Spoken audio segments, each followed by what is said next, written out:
चवाली, अरे ये तो बता,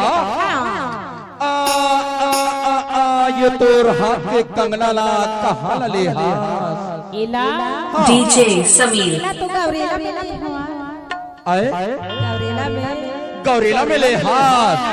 ओहो आवत घड़ी ये तोर मात के बिलिया ला एला तो पोड़की में ले हाथ। ये तोर कान के बाली ला एला राजीव ग्राम ऐसे का। ये तोर गला के हार ला एला तो उमनिया में ले होना उमनिया में ले हाथ। एक रबर महा के था अरे गोरी गोरी गाल माता गोरी गोरी गाल माता गोरी गोरी गाल माता गोरी गोरी गाल माता गोदना गोदा के पूरी कहा लालू ताई गोदना गोदा के पूरी कहा लालू ताई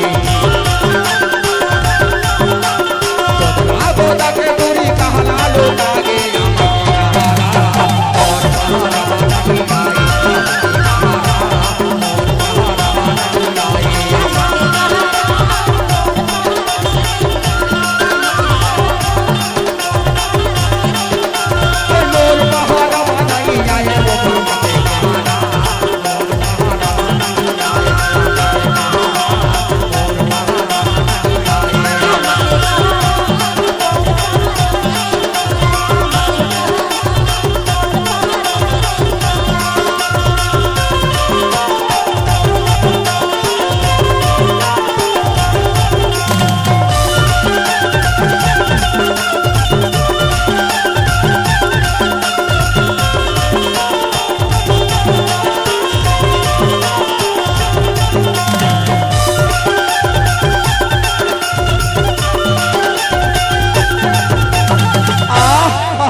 डीजे समीर ए पीली ला चवाली ये तो बता ये तो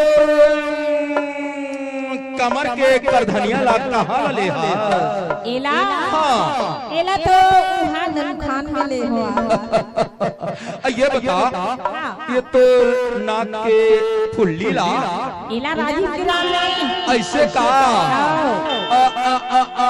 ये तो